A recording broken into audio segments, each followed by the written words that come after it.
Magsisipag-sipagan for today dahil maya-maya lang ay mayroon tayong bubuksan na parcel. Ay ako lang pala. At ilalagay ko ito dito sa lababo. Pero bago ang lahat, adiin na live hanusa nga mama nga magtitika nga niya adlaw hatrabaon habalay. So tara, it's me again ang inyong lingkod kumaring Losi Bien Mini Vlog.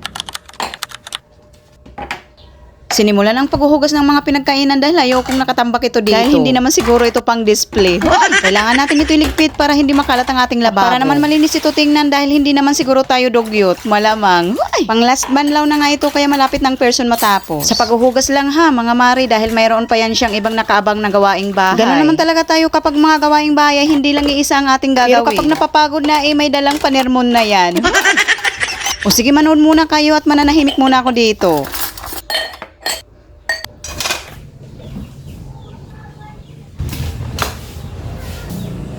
Ay, andyan pa ba kayo?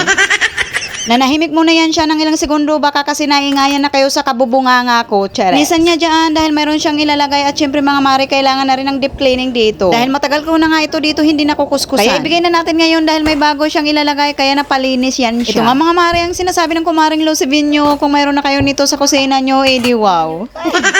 Dahil ako ngayon lang nagkaroon at dahil ngayon lang rin nakakaluwang-luwang sa budget. Ganda nga ang packaging ni Sailor dahil walang ka-damage-damage ang items. Matagal ko na nga itong gustong i-check out pero pinipigilan ko lang ang sarili ko dahil syempre inuuna muna ang top priority sa bahay. Ilang buwan rin yan naka-stack sa add to cart ko at ngayon lang na i-check out ang kumarin nyo. Dahil nakaluwang-luwang ng kaunti lang naman ang kumarin nyo.